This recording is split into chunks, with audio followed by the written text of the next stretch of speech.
दोस्तों आज के इस वीडियो में हम लोग जानेंगे कि एक कट्ठा में कितना डिसमिल होता है। इसको देखिए हम लोग बिल्कुल आसानी से समझेंगे।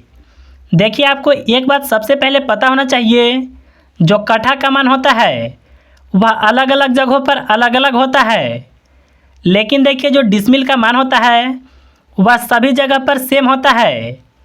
तो देखिए हम लोग सबसे पहले समझेंगे कि आखिर एक कट्ठा ज़मीन कितना होता है।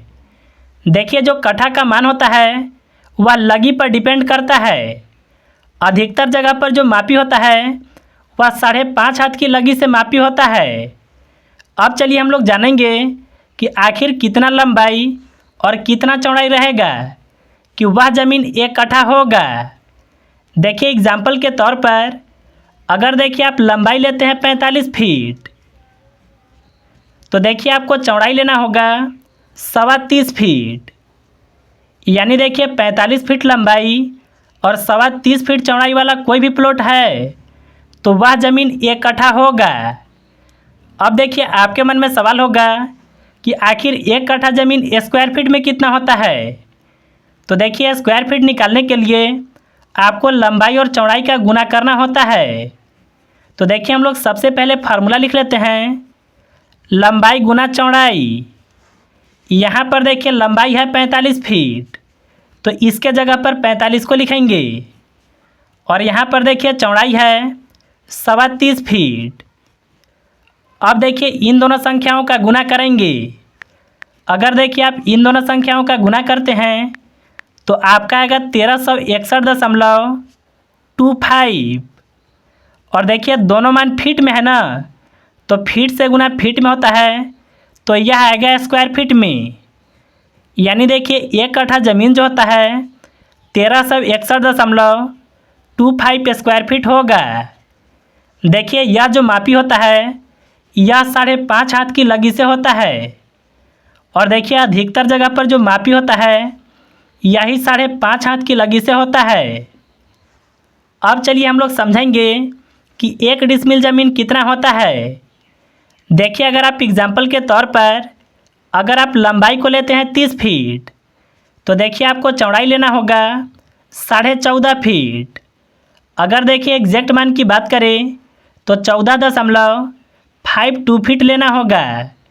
यानी देखिए 30 फीट लंबाई और 14.5 फीट चौड़ाई का कोई भी प्लॉट है तो वह ज़मीन एक डिसमिल होता है।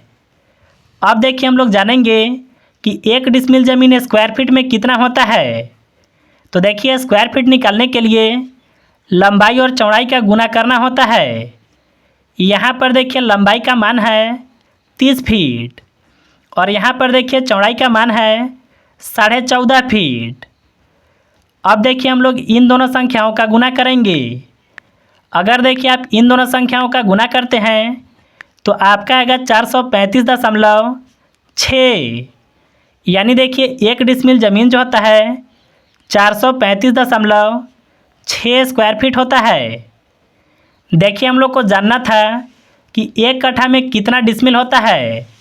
तो देखिए इसको पता करने के लिए एक कट्ठा का मान स्क्वायर फीट में कितना है वह देखिए 1361.25।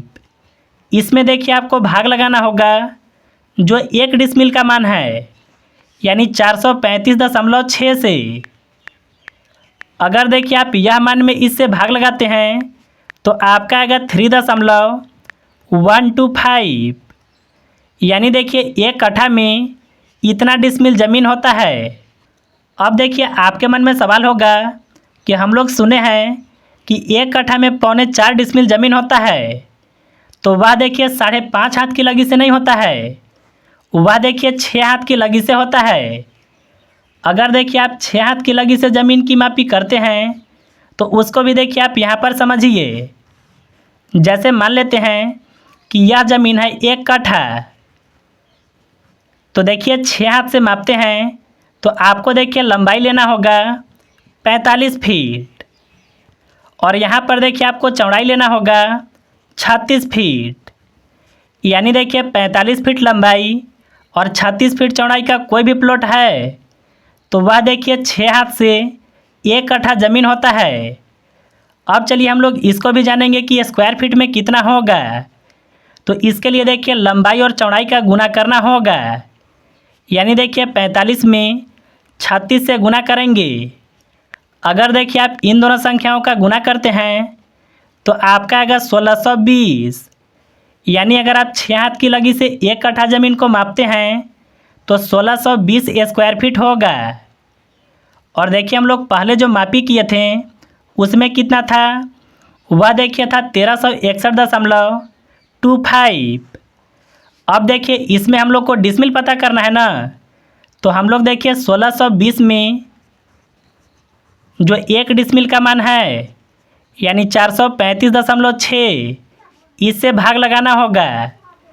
अगर देखिए इसमें आप भाग लगाते हैं तो आपका आएगा 3.71। यानी देखिए इसी को कहा जाता है कि 3.25 डिसमिल ज़मीन होता है।